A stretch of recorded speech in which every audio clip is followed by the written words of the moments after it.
multiple times. Okay, so we're going go ahead and begin, and with the first presenter we have Elizabeth Layton from Nicholls.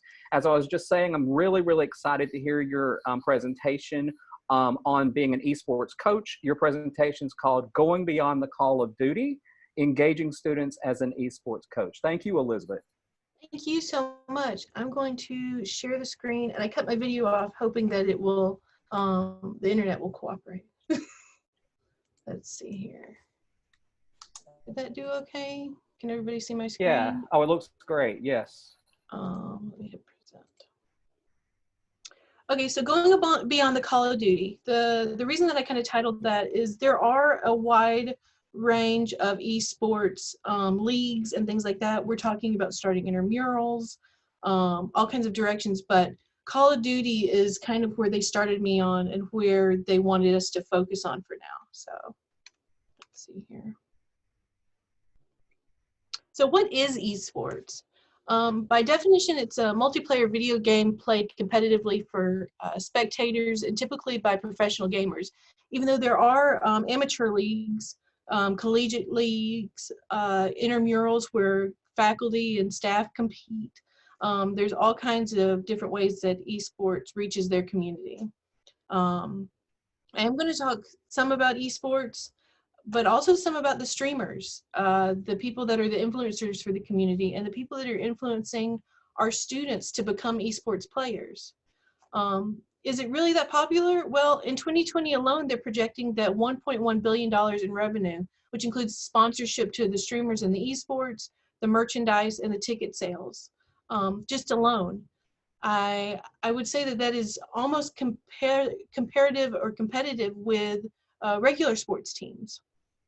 In 2019, there was over 495 million viewers, and that's online alone. That's not counting the arenas that they're packing.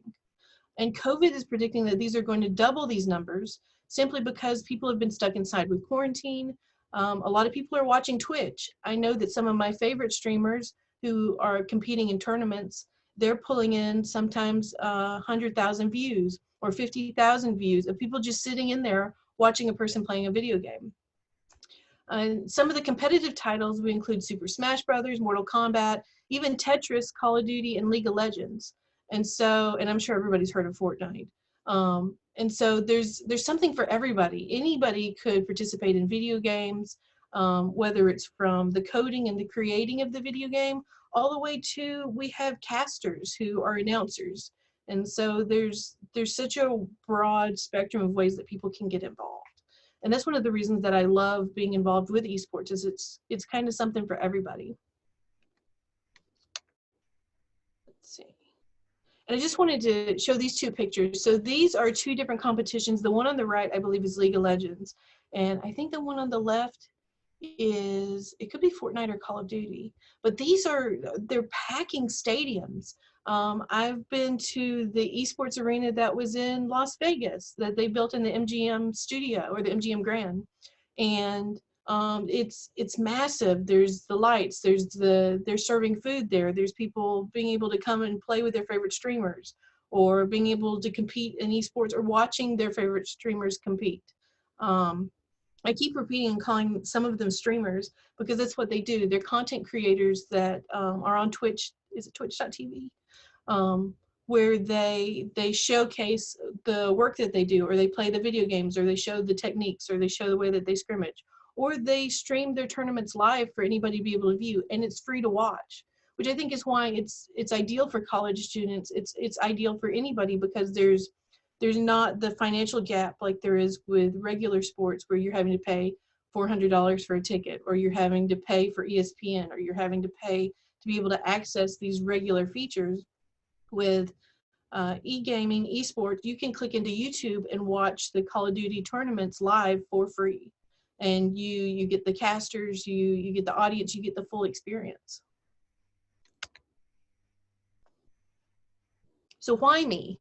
Sometimes I ask myself that because I'm like, when they first approached me, I was like, well, I'm a librarian. Why would you want me to be the esports coach? But it's a love of technology. When I went to grad school, I focused on programming. I've always been a technology geek. I've loved books, I've loved movies, and video games follow along with that. There's stories, there's information, there's comprehension, and all kinds of things that they can pull out of video games that break the stigma. Because I'm fascinated by stereotypes, and I'm fascinated by breaking stereotypes. I think that kind of comes with being a librarian. So there's a new system that comes out normally every 10 or so years. There's a new game that comes out every year. The Call of Duty is a yearly system. So every time a Call of Duty comes out, you have to learn a new set of maps. You have to learn a new set of weapons. You have to learn new strategies. And so it's constantly building on itself. And as I said before, there's a game for everybody. If you like Tetris, you can compete in Tetris. If you like Super Smash Brothers, you can compete in Super Smash Brothers. There's something for everybody.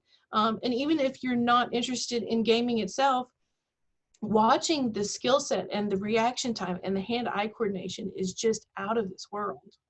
And I'm also an avid gamer. I blame my little brother. He's 6 years younger than me. I originally got into gaming about 25 years ago because I wanted something to interact with my brother with. And so we had the first PlayStation, and we just started playing together. We interacted with Crash Bandicoot and then started building up to more multiplayer games when they started integrating the internet with this kind of technology. And I've been fascinated ever since. I'm a spectator. If I'm not at work, I'm normally at home watching different people on Twitch streamers or watching different tournaments. And I have a genuine love for the game, not just for playing, but also you get attached to your favorite players, just like you would with any kind of sports phenomenon. And I'd also say managerial skills. You don't have to be a gamer to be an esports coach. You just need to be able to supervise them and make sure that they're on time and make sure that they're where they need to be and that they're practicing and that all their needs are met where we have all of the resources that they need. And so in that case, you don't necessarily need to know how to play the game because they already know how to play the game. They're constantly talking strategy. We all message together in Discord, and so they're constantly communicating with each other. Well, have you seen how this person plays, or have you seen this new weapon that came out, or have you seen this new direction that it's going in, or the new map that's being released? And so you have to know the spawn points, which is where the characters show up after you've been eliminated for a round. And so and it's also being a positive role model. These students, because I'm also a librarian, they recognize that they can come to me and ask all kinds of information about research and their own classes. And they tell their friends that this librarian is approachable, and so you can ask them these questions for their classes. And so I'm finding that it makes me more approachable and eliminates that library anxiety, which is something that I've always been fascinated with my job.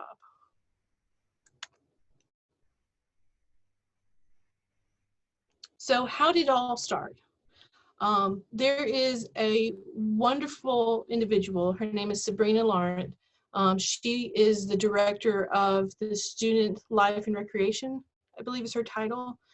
She approached me about the esports team. Apparently the students had already approached her and said that they were very interested in having an esports team, which is becoming more and more common on colleges, campuses. I believe LSU has one. I know that my alma mater, University of Montevallo, has one. And so they're popping up all over on colleges as an organization. And they're being treated like athletes. There's a certain standard that's set. Sometimes they have to have an exercise regimen. They have to have a certain GPA. Some of them even have drug testing, treating them at an athletic level so that they can be taken as seriously as an athlete. Because they are learning and they are developing hand-eye coordination. It is a skill set. And so you would consider them on par with athletes. But Sabrina approached me and asked me if I was interested in coaching because I had spoke to President Clune previously that I was fascinated with the topic. And so everything was kind of connected together rather seamlessly. I stepped into it already having our first team. They were very excited about the position. I have some pictures of them later. And they were rearing to go. But they're our charter group, which means that they're helping us all the way from the beginning and setting up the system. And I'll say that we're still in the early stages, but this is definitely going in a great direction. So with the administrative thumbs up, we kind of decided where the money would come from, because there are some things that they need. They need a gaming system, because with Call of Duty, it's PlayStation. They needed seating. They needed a space to be able to practice. And Sabrina set up all of that for us. She's been helping us find, we're working on jerseys. We've purchased chairs and screens. But the students are so passionate. We haven't bought the systems yet.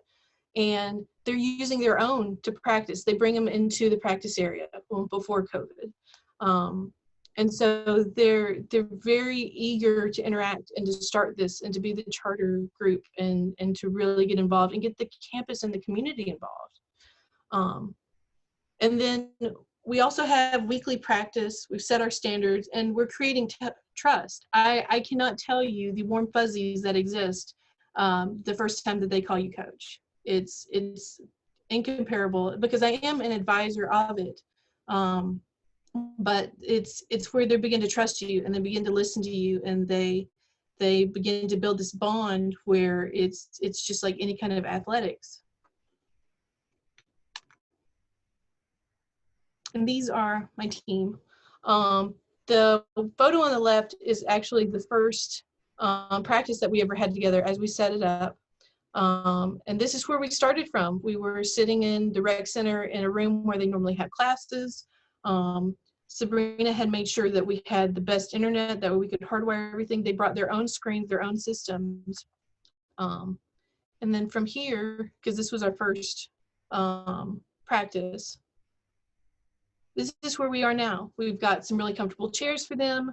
I know that our screens had just come in. We're even working on binders where we can work out strategies and gaming strategies and navigating maps and being able to defeat the teams, because there's different types of objectives with these games, which creates an environment that requires critical thinking, which is not far from the kind of research that they have to do for their classes.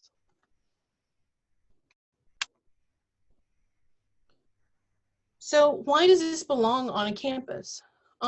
It teaches soft skills. They have to be able to communicate with each other, not just saying when they're going to be late or things like that, but the split-second communication in the game for them to be able to win. They have to say, oh, I'm cutting this way, or oh, this person went this way, and so I'm going to have to go around. They're constantly plugged in with headphones, and they're constantly talking to one another. It's really fascinating to watch, actually. I wish I had some video of it, the way that they can shorthand and the way that it's almost like, it's like a game plan. The reliability of them knowing that they're a team and they have to function as a team. And there's conflict resolution. Sometimes they don't agree with each other. Sometimes personalities clash. And I'll say that this is one of the reasons of having the coach, is to kind of act as a mediator, not necessarily stepping in, but helping make sure that everybody's voice is heard. They recognize consequences of, if you don't practice, then maybe you won't play as well in the tournament, or if you don't show up, maybe there will be some trust issues with the team. And then time management, of being able to manage their classes, keep up the required GPA, and being able to compete. It's difficult to manage a social life and work and an extracurricular activity, but they're treating it just as seriously as the athletes would. And then the integration of gaming and the college mission, it creates a passion for the field. There are all kinds of jobs in this community, in this field now. There's what we call codcasters, or people that are the announcers that spectate and analyze. There's the creators and the game developers. There's the players. There's the videography. There's all kinds of different roles that they can take. It encourages the students to dig deeper, and I'll talk a little bit more about how they're learning how to research because of this. It increases admissions, and it also bridges the gap between high school and college, because you can have demonstrations of, this is our gaming community, and it speaks to the high schoolers and almost bridges a generational gap that can be there, because everybody has to relieve stress. Everybody tries to alleviate burnout, and this is just one of the many ways that they can communicate. They can accidentally learn something, and they can interact with each other. And then it breaks stigmas, because I'm fascinated by the stereotypes. Yes, I'm bun balancing. Yes, I wear glasses. Yes, I have cats. Yes, I'm a librarian. But there's so much more, because we're approachable, and we're interactive, and we want to help people. We don't just sit and hide behind a desk all day. And so I feel for the stigmas that come with gamers as well, that we never see daylight, that we sit in our mom's basement all day, and that we play video games. Like that's not real anymore. That there's a game for everyone. Anybody, no matter what your skill set is, there's something out there that you can help yourself relax with, or that you can dig into. There's some games where all you're doing is farming all day.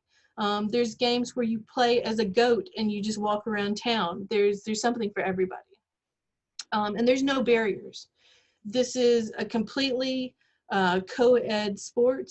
It doesn't matter your race, your gender, your background, your demographic. Everybody can play a video game. I'll say that was one of the things that I was fascinated by, because I thought, well, I'm a girl gamer, I'm stepping into this, maybe there's going to be some pushback as the coach. They never missed a beat. There was never any issue. There was never any problems. And so I think that really helps break up the stigma. And it encourages all walks of life to approach it. It doesn't matter if there's a disability. It doesn't matter, because the video games, they even have options where if you're colorblind, they can adjust the color on it. If you need to use a special kind of controller, you can use a special kind of controller. There's so many ways that these console companies try to adapt so that anybody can play, and that gaming is for anyone. And then it breaks the antisocial stigma. People love to hang out and play games with their friends. They communicate with each other. I moved out here from Alabama to Louisiana. I still get on and talk to my brother, or talk to the group of people that I've been gaming with for forever. I went out to Vegas to see the esports arena with people that I have been gaming with for years and years. It creates a social circle, just like any kind of club or any kind of sports. There's a camaraderie. And who doesn't love to see their favorite athlete compete, knowing also that you not necessarily compete on their level, but that you can do what they do? But what about the violence? Because there is this stereotype of video games make people violent. But research connected, there was one expert that said research connects bananas to suicide is more conclusive than video games and violence. There's been multiple longitudinal studies that suggest that there's no correlation between violence in the real world and video games. Most actually find the opposite. They help with your hand-eye coordination. They help with your memory. It's preventative for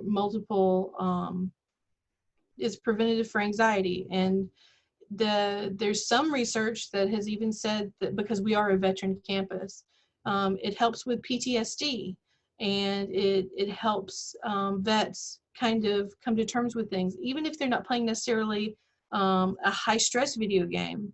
If they're playing something like, there's a game called Counter-Strike, with it's a lot about sniping and being able to play corners. It's just being able to put all your energy and focus into that, much like a book. It just takes you somewhere else. And I find that it's a healthy outlet for me as someone who does have anxiety. And I also find it for students that are high stress or experiencing burnout, that it's a good place for them to put their energy for a little bit, and then they can step back into being a student again. And so I think that assists in breaking the stigma as well. So marketable skills. Because at college, we are trying to teach them how to be adults and trying to teach them how to grow and communicate and flourish. And so with a new career, we have the game developers, the casters, the streamers, the content creators. Content creators are Twitch streamers, people that create on YouTube, people that make Instagram, and even TikTok. There's people that with the sponsors and with the signing on officially with a certain platform, they can make a ton of money with subscribers. One of my favorites, Nick Merckx, he sometimes pulls 50,000 views. Or Tim the Tapman, who he's family friendly. He has his wife, he has his son. They're on the stream as well sometimes, And I think that they're positive influencers for this community. Such as one of the ones that I listed is Dr. Lupo. He once, twice, 3 times a year runs 24-hour stream, and he's doing charity for St. Jude. All of the proceeds go to St. Jude. Nick Merckx, during COVID, he noticed that a lot of his fans and in his community, they were struggling. And so he created a tournament because he knew some people didn't want to just accept money. And so they could compete, and he gave them $25,000, $30,000 just to compete and be able to play with him. And then there's professional competitors such as Symphony and Ghost, and some of you might have heard of Booga. He won, I believe, $250,000, or I think it might have been $3 million, competing just playing Fortnite, and he was 16 years old. And so you have all these professional competitors, you have these streamers, and they're good people. They have families, they have loss, but they show the people that are watching that not only that they're human, but also that they're a safe place to communicate with, because you can donate money and send a message to your favorite streamer. And so instead of it just being somebody that you're inactively watching in athletics, it's somebody that you can interact with in real time in video, and it feels like you're part of a family. You're just sitting in their living room playing video games. And some of the goals are it creates the resume building, it increases their social skills and the diversity and the volunteer work. Watching these positive influencers, the people that compete in the tournaments, and then they go and do something incredible, like the donating for the St. Jude, or reaching out and trying to bring people into the community. It positively influences the students in that way. Okay, and so insofar as research skills, with this particular organization, there's always things to dig into. Let's say that there's a new update coming out Tuesday at midnight. Well, people are speculating this is going to be in the update and that's going to be in the update. But I often hear the students now say, well, where did you get that information from? Or let me look it up, or let's ask the experts, or I haven't heard this individual that's reliable say it, so I'm not going to trust it.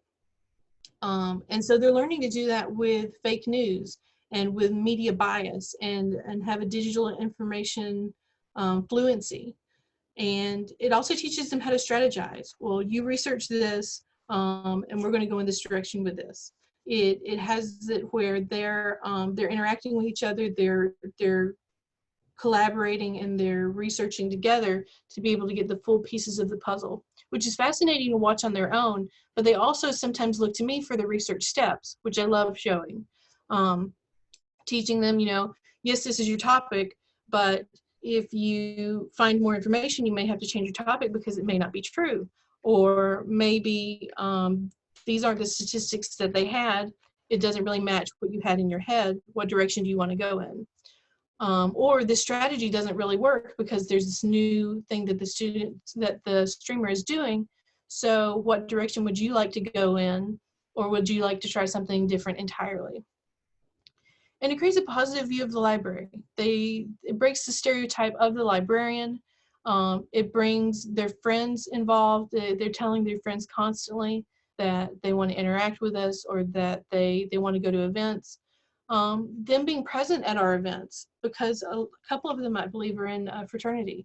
It brings other people in, and it's word of mouth that the library is a cool place to hang out with, or the librarians are approachable, or they really care about us, or they can get on our level.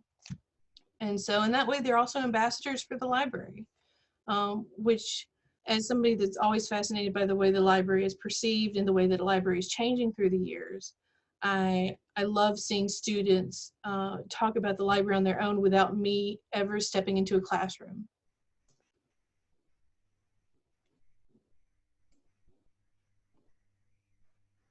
And then collaboration. So we have local sponsorships that were promised because we were working on a tournament. GameStop was going to loan us PlayStations.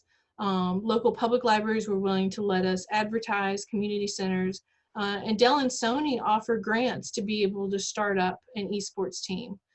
Grants are definitely something that we're looking into currently on campus and off, to be able to finance the systems, to finance the games, because a new generation system is coming out. Is it the PlayStation 5?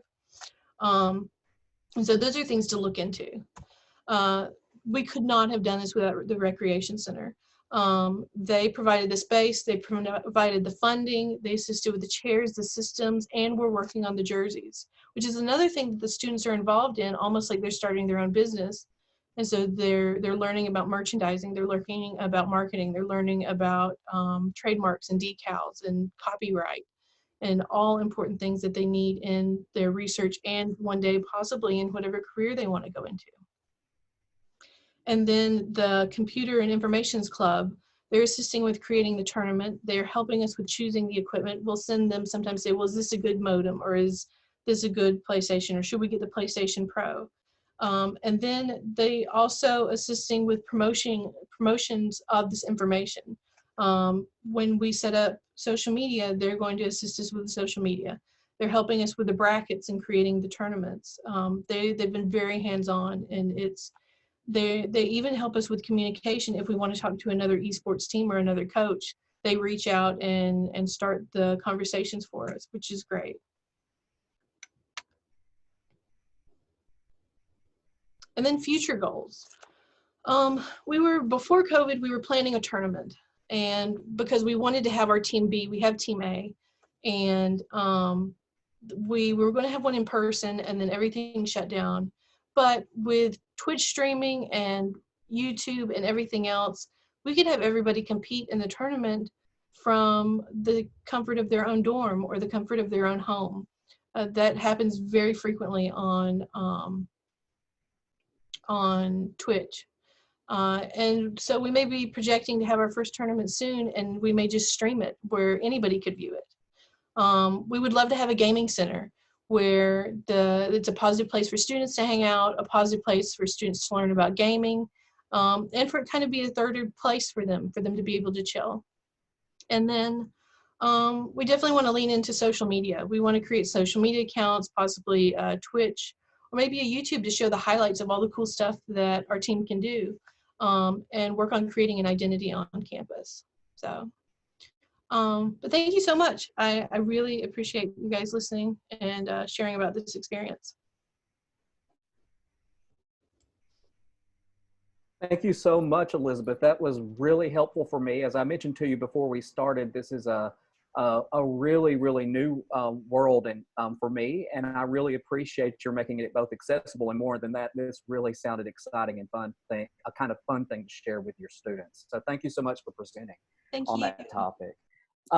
Okay, so we have our second set of presenters ready. So we have Alicia Schwarzenbach from Delgado and Soline Holmes from Sacred Heart, presenting on a topic I'm also very excited to hear about personally. It's a graphic world using graphic novels as informational text. So Soline and Alicia, are you guys ready? We are. I'll go ahead and share my screen. Great, thank you guys.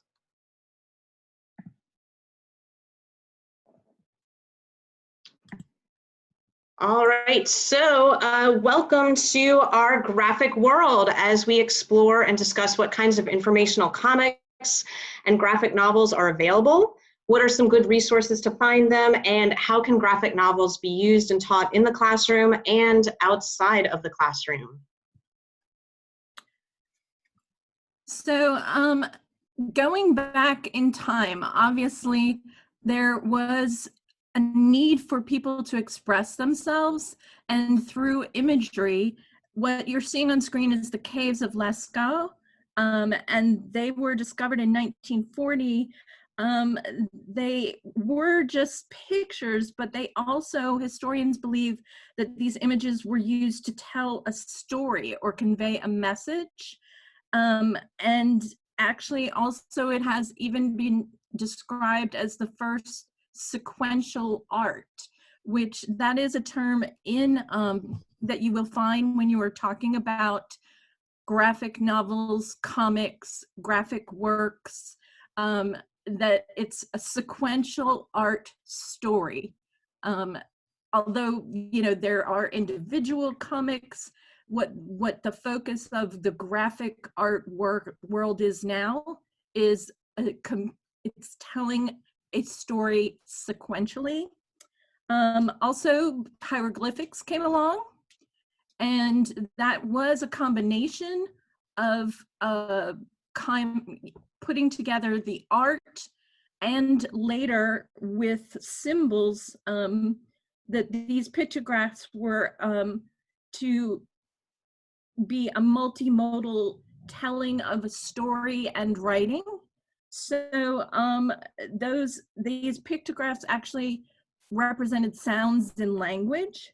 And so humankind has always looked to expression in a form, and obviously the picture and language as the beginning. And of course, today we still use graphics to convey information. We'll see the familiar, maybe it's not familiar since we haven't been flying in months, but the airline safety card. And we use graphics, graphic novels and comics and graphics like these because they are universal. Everybody can understand them. There's no language barrier. And there's no need to be able to read or write to understand what you need to do from this graphic. So here's a photo of Will Eisner, who is considered the father of graphic novels. His work and his books have made a phenomenal impact on the industry. And in fact, there are annual Eisner Awards that are given, and they are announced at Comic-Con this year, which didn't happen, so happened remotely. But this quote that he says, "The reading of comics is both an act of aesthetic perception and intellectual pursuit," is something we have in all of our presentations and writing tried to convey, that so much of comics have been denigrated, and there is a history we could go into about that, but that it is both an art form and an informational, informational text, which is what we're going to cover. And so comics and graphic novels are kind of everywhere in our world right now. We really are in a graphic world. Comics were very popular in the 1950s, in the 1940s, and the 1950s, and then they kind of had this sort of falling out where there were a lot of senators that there were burnings of comics. They've been criticized not being real reading, but we are really in our graphic world right now. Just recently in the news, in October of last year, the New York Times reinstated its graphic novel bestseller list. So it's right there with the other top 10 books, and it's known as the Graphic Books List. In January of 2020, Jerry Craft won the Newbery Award for New Kid. And while graphic novels had won honors before, this was the first time that it won the actual medal, and it won the Newbery, which is for the most distinguished contribution to American children's literature. And then just this month, it was announced that 2019 was the biggest year yet for comics and graphic novels for the sale of them. They brought in 1.21 billion, which is, as you can see from the chart, the biggest year ever for graphic novels. And before we get too far into our presentation, if you are the kind of person who likes to take notes, we wanted to touch on this topic. Sketchnoting is something that's being used by teachers, that for students is a way for them to understand and process images, and it increases their memory association. So that is a way, if you are interested, that you can take your notes. The dual coding you'll hear is because of the verbal and visual. You may have even heard, you know, the phrase mnemonics, where people use something. We recently actually saw another person speak about graphic novels where there had, like, for studying for nursing, a picture of a heart, and it was in a cart. Soline, what was that? But it was the heart. It gave them a way to visually recognize. It was like on a truck, and it was, yeah, it was just a mnemonic device to remember. So this is also a less passive way that students can get involved. Many of them, teachers supply even different pens and colors, and they're more engaged and interactive in the lessons. All right, so we're going to now see how our brains respond to this dual coding and to this multimodality. So here you see a picture of an apple, and everybody that's looking right now is probably thinking one thing about this apple. It maybe brings up a memory or a recollection, but then when we add this to the screen, to the image, now you're probably thinking something different about this apple. It takes on a new meaning. And here we have the same apple, but then if we add this, it takes on a different meaning from the slide before. And then we have the same apple, and when we add this, it takes on yet another meaning. So that is the result of multimodal literacy, that just by having a static image, that gives maybe one impression, but once you combine the text and the image, that is going to completely convey a different thought concept to someone.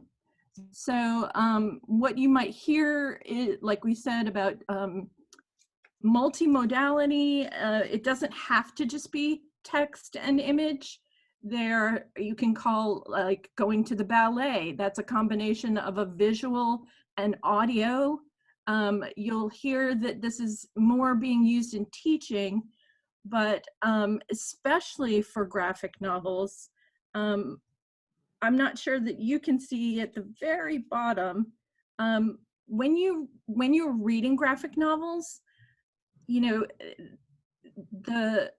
it involves so much comprehension of what's in the and even empty space, that the ability to combine text and graphic elements to infer what is not directly written in the text is one of the key things that people, you know, have criticized, that graphic novels, they're light, they're not real reading, that there's actually a lot of mental comprehension. And now we have actual studies where there are documented information being shown to be better comprehended and better expressed back through the use of comics.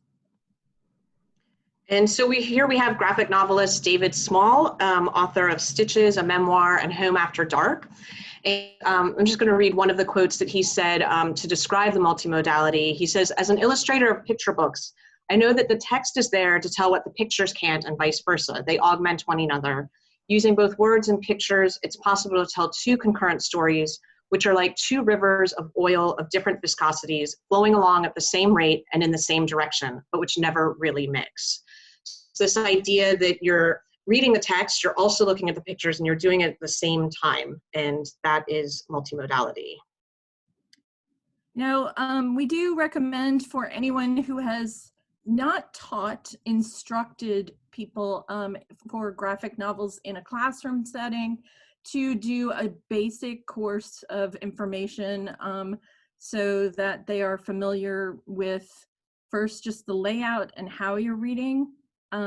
The basic way, of course, is, go ahead, Soline. Yeah, how to read the panels, is reading from left to right and then diagonally down and across.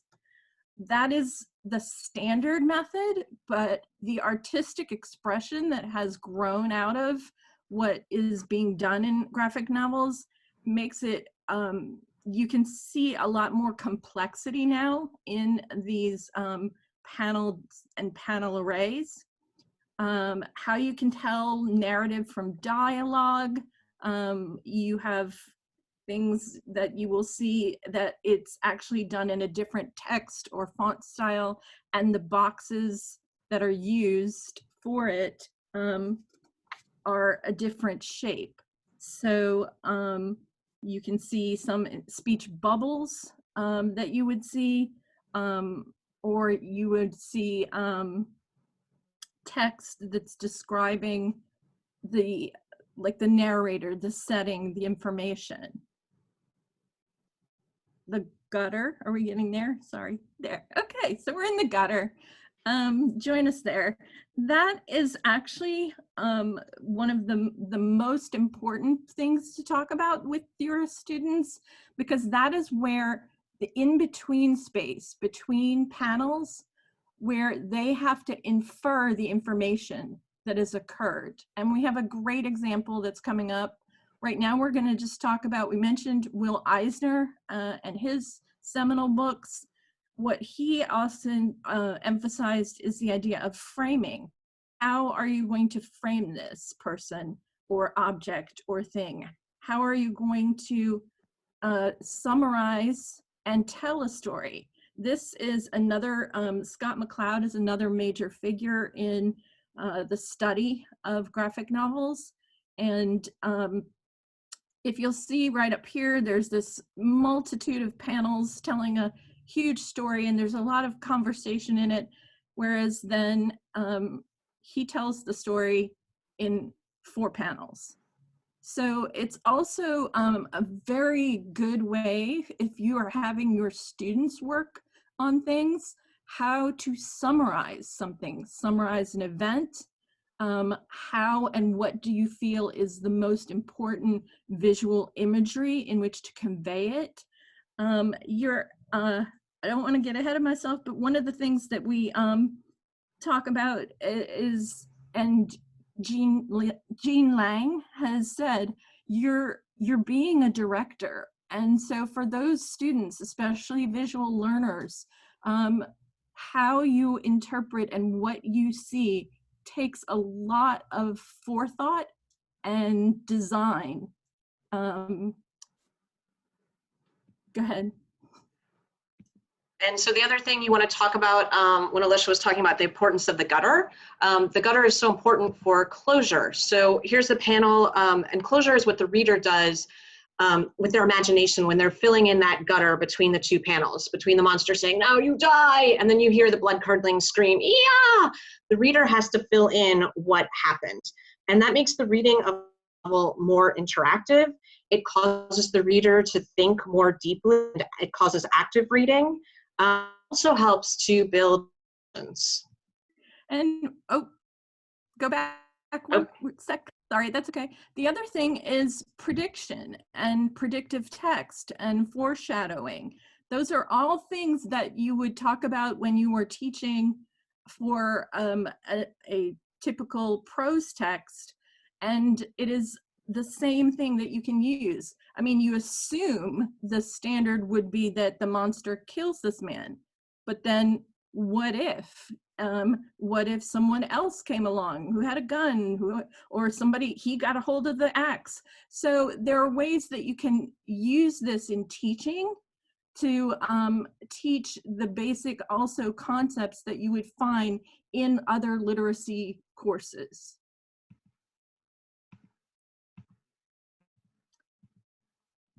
Yeah, we basically can't say enough about how much we love graphic novels.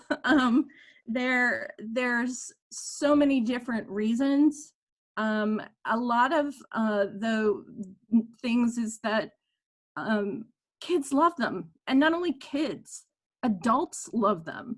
I have yet to introduce someone to a graphic novel that they were just like, no, I really don't even want to try it, because it also is something that you can either read very quickly and intensely, or very slowly reread, absorbing things that you may not have noticed, or changes that are in the graphic style, the shading.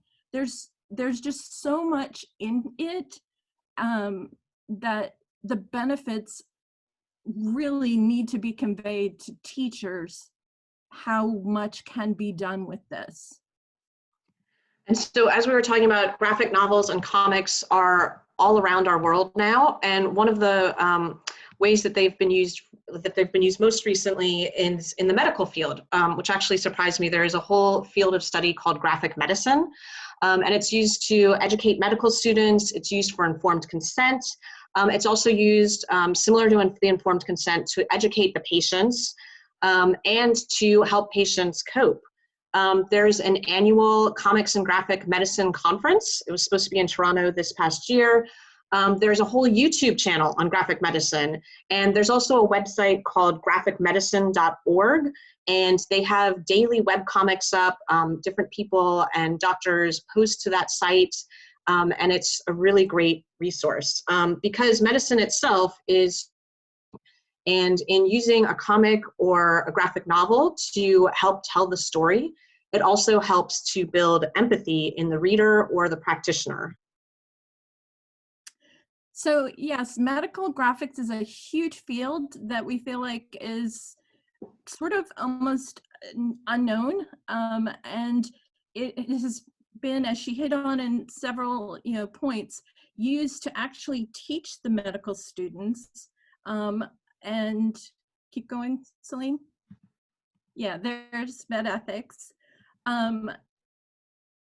For chemical safety, there was a study that was done where the students who viewed a manga description of what should be done, how it should be done, they were better informed, more likely to understand what were the hazardous things. And so that study is one of the many that we're seeing now, that these things can be used to better inform even just a general public. Keep going. And for informed consent, there's a lot of barriers to informed consent. There's patient anxiety, low literacy levels. You might not understand the long text document that you're given about what procedure is going to happen to you. It's that your doctor may be using medical terminology that you might not understand. And so comics and graphic novels can convey that information clearly. There was a study from October 2016 through January of 2018, and it involved 121 cardiac catheterization patients, and who were tested. Some were given the graphic novel version of what was going to happen to them, of the informed consent, along with the text version, and some were just given the text version. And overall, they found out that the people who had the comic with the text, they understood better, they were more satisfied. 72% were more satisfied, while only 41% were satisfied with just the text. And they said, for the first time, our study showed that comic-based medical information can be a highly effective addition to the medical consenting process. And there was also a decrease in anxiety for all of the patients. And educating patients themselves. Starting at a very young age, the CDC has published a series of graphic novels. They teach about outbreaks. That was long before COVID happened, and also about preparedness. And there are studies that have been shown that children who read comics about healthy food are more likely to make better snack choices. And a study in New York found out that manga comic influences snack selection in Black and Hispanic New York City youth. So these are things that are around and in our society that our kids and you yourself might not even realize when you see a CDC poster that's placed in a bathroom after a pandemic starts. And that is graphic medicine. So oh yeah, okay, sorry. there are ways that people who might deal with their medical issues. Brian Fies dealt with his mom's cancer process by writing a graphic novel. And there's also what we've talked about too, like health capsules. These are it's a one-panel comic that aims to tell people, it's not meant to be a diagnostic nature, but it's an influential thing. Graphic novels in the medical industry are also used for a form of catharsis. People who have written graphic novels and for people who read them. It gives a connection for the people who are reading them who might be going through the same medical condition themselves, or for caregivers who are caring for somebody who is going through that. This is In Between Days by Tiva Harrison, who was dealing with breast cancer. And she talked about how important it was for her to write the graphic novel and how it brought her out of a dark place. It was this catharsis, and also the knowledge that it would help other people who were going through the same thing and would understand, like, well, after chemotherapy, I may feel this, and that's normal. That's another area of this, not only the catharsis, but the psychology. Small Things is a book that deals with loneliness and isolation. And this had to unfortunately be finished by a different artist, but it can be used for all ages. And it is a way to explore the, what she said, the monsters that follow. So you can see in this, the monsters circling all around the bed so that the bed is not even a safe place to hide. And a lot of people, who are dealing with psychiatric or just even psychological, heck, being locked up from or losing someone from COVID. These are all that we're showing, various graphic novels or graphic booklets that are used by the psychiatric field, and it's a way to communicate and explain as well as hope and connect the people. And so not only are they therapeutic for the reader, but these are all authors, Alison Bechdel of Fun Home, Cece Bell of El Defo, and Dean Tripp wrote the graphic novel Something Terrible. They're all memoirs, and they all talk about how portraying themselves and drawing themselves helped free them from emotions and from a darkness that was with them, and that it made them feel better too, because they knew that the readers were then going to hopefully have that same experience and that same therapeutic effect. To that extent, comics and graphic novels are now being used as a form of art therapy, because it can be a safe place to rehearse a new self. And this helps patients who can't express their feelings verbally or who are uncomfortable talking about what they're going through. And it can be introduced as a form of play. So let's read some of your favorite comics together. And then from there, you can build on that and start making your own comics and graphic novels. We have some resources at the end of the presentation that show there are some free sites that you can do this through. There are also some that you can pay for, and you can have your own background. So even if you're not an artist, you can still benefit from this kind of art therapy using comics. And yeah, sorry, real quick, back on that. The US Army has been trying to start working with this to help with PTSD. They started it back in for the 2015-16 Comic-Con, and Connection is one of those platforms. So we know we heavily hit on medical, but that's not the only place where you will find graphic novels for informational text. In the business schools, they are having actual textbooks that teach the courses, the coursework, and that study out of Oklahoma State, that they were able to more able to recognize those quotes better than those who they did do it with having people read the actual textbook, that they were more motivated and developing better their own ideas. So that's the thing with the art, and it has to have a focus. Way back when we were saying, what do you pick to put in a panel? What do you pick to say? It is very focused and concise. And if you're one of the people who started out in Twitter way back in 2008, remember when you had to force everything into 140 characters, it really makes you selective as to what and how you're going to say and depict things. Comics and graphic novels are also being used in the law. There are illustrated guides to the law by Nathaniel Burney. He also has a webcomic. My favorite was this one that says, "A complete law school course that keeps the laughter in manslaughter." Even the American Bar Association has published their own graphic novel about how to run a small business law firm. And this is from one of Burney's webcomics about constitutional law, about the Articles of Confederation, and shit's broken, yo. And oh, and this is terms and conditions. How many people have an Apple product?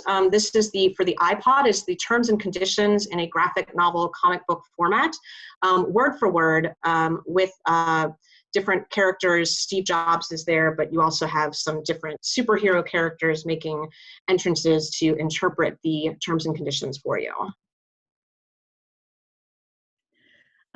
And in politics, all these various reports that, especially the 9/11 report, the Warren Commission report, many of these have been converted to graphic adaptations, and that they are doing surprisingly well in their sales because people find it as an interesting way to pick in, be able to look at and discern the information rather than sitting through a 300-page report. They're also used to understand recent events. There have been graphic novels written about 9/11, Hurricane Katrina. This one just came out about a month ago, about the Tiananmen Square massacres by somebody who was actually lived through it as a professor at the time. We've got social justice, and these are ones that you're more likely to hear or see. Of course, the March series that was written by John Lewis. Sorry, passed away. But so these are the more traditional things that you might see and use in a class for social studies or for topics of discrimination, etc. We've listed a ton. And again, with the multimodality, because you're seeing the image too, it helps to build empathy, maybe more so than a straight text would. When Alicia talked about using to teach social studies, these are a few that have been used. And there was the I Survived series actually just came out in a graphic novel format. Those are hugely popular in my lower school library. So the graphic novel is going to be a lot of excitement over that one. And the way we were talking about how they can be used to build that empathy. So a professor in Pennsylvania at a Title I school gave the graphic novel Gettysburg, and he told the students to pick a character and to write about that character from that character view. And one student picked this woman over in the corner who was just, she had no text, no lines in the graphic novel, but they wrote her whole story and what she was feeling just by standing there and watching her house be raided. And that is emotive empathy. There's also a ton. Library of Congress has the largest collection of comics in the US that goes back into political cartoons as well. There's different ways that you could use it in the classroom. let's keep going, Soline. All right, yes, okay, and so then they're even being used for SAT prep now. Would you rather study from this big blue book over on the left, or would you rather read these to learn vocabulary words? And here's a picture from, I think this is from the Warcraft, and these are put out by Kaplan.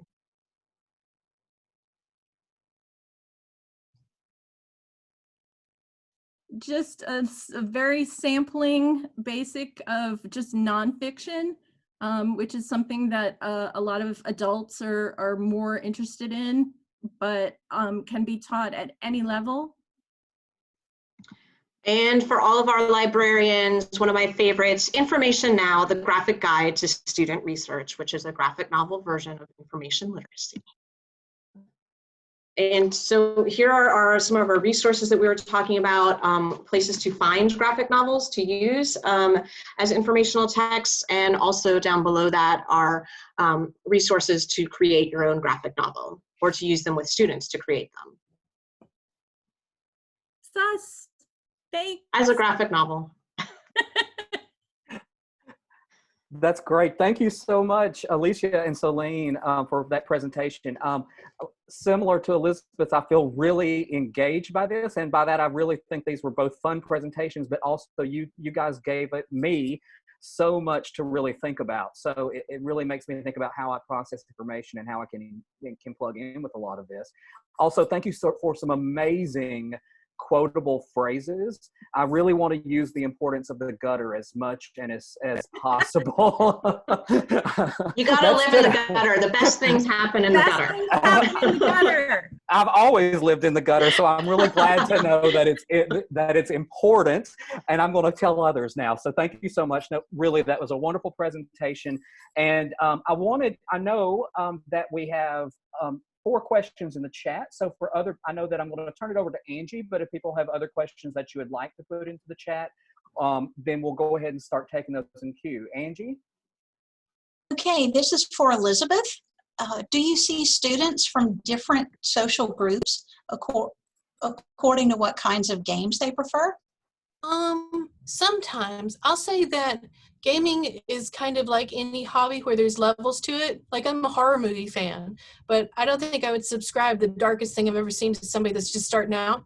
That may be a weird analogy. But I see some students that if they're just starting in, there's this thing called Stardew Point, and you're basically just farming. You're a little 16-bit and you're farming. Or there's some people that get really into it and they really want like some aggressive competitive gaming, and then they're playing Call of Duty. Or my spouse and I, we play No Man's Sky, which is just you're exploring a million different planets and there's different animals on every single planet. I'm finding that as I'm getting older, my taste in video games has a broader range. I'm willing to try anything just to kind of see the art, because I can see the development that's behind it. Like Stardew Valley was created, it's a whole game and it's created by one person. And so I think that maybe when they're in college, they have niche, maybe like music. They have little niche things that they're interested in, but I think that as they get older, they have a broader range of taste. Do you this is another one for Elizabeth, do you tie into any lit, like Warcross by Mary Lou? Or Marie Lou? Not yet, but I would love to. I would love to have some recommended reading. I just wrote a choice book review for something about, it's called, oh, I can see it from here. It's called like The Adventures of Gaming, but it's all written, like each chapter is about a different game developer. And so I really like kind of peeling the curtain away and showing the students like how much work is involved in the back end of it. And another one for you, Elizabeth. Has there been, or do you think there will be, any uptick in esports since Corona, because people can do it socially distanced? Or are there fewer participating because it's not in the arena? Oh, there's tons participating. In fact, there's these celebrity tournaments now where an expert gamer will pair up with a celebrity that has no idea what they're doing. And then they'll compete, and sometimes they win big. Like the lead singer of Panic at the Disco, he paired up with one of my favorite streamers, Dr. Lupo, and they played together. I think they almost won a tournament. And then they also pair up with some sort of charity work. I also know the rapper, I don't know if anybody likes Logic, but he's decided to kind of retire for now from his music career, and he's a full-time streamer now. Wow. And now a question for Soline and Alicia. Do you know whether graphic novel readers show an openness to reading in digital formats, or do they tend to prefer print? I myself have seen both. One of the great things at your public libraries is a database called Hoopla. And there's a lot of times that if you can't get to the library, or you're at your desk and forgot to bring a graphic novel, Hoopla has a ton of graphic novels online. And if I'm at a big screen, a lot of times I prefer that. But carrying around a book, you find a lot, I mean, and this is just a generalization for most young children. Children, I believe it's under 10, right, Soline? Generally do have a preference for physical books, which is why you will never find the Dogman series or the Wimpy Kid or any of those things on the shelves. That's what they prefer.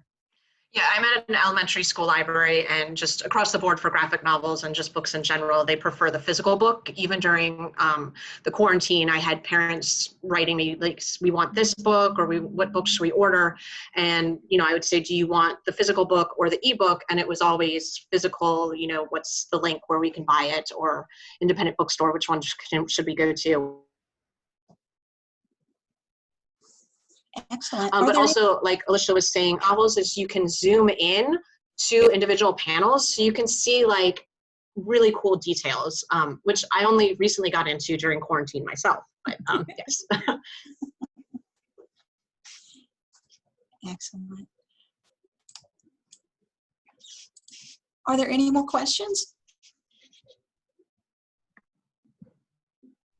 I have a question that could be for any of you guys, just out of curiosity, if you don't mind.